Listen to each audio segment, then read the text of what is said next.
Notice someone else using your Netflix account? This usually happens if you've shared your password before or your account was left signed in on another device. Here's how to remove them completely using just your iPhone. Launch the Netflix app. Now go to the My Profile section, tap on the 3-line icon in the top right, then tap on Account. You will be on a page like this. Scroll down a bit and tap on Access and Devices. Here you will see all the devices that has access to your Netflix account. Scroll through the list and find any suspicious devices from here. Tap the drop-down arrow icon next to the device. Here's the sign out option.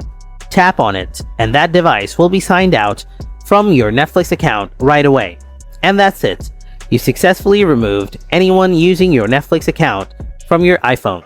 If you found this video helpful, then don't forget to hit that like button and subscribe for more quick Netflix and iPhone guides.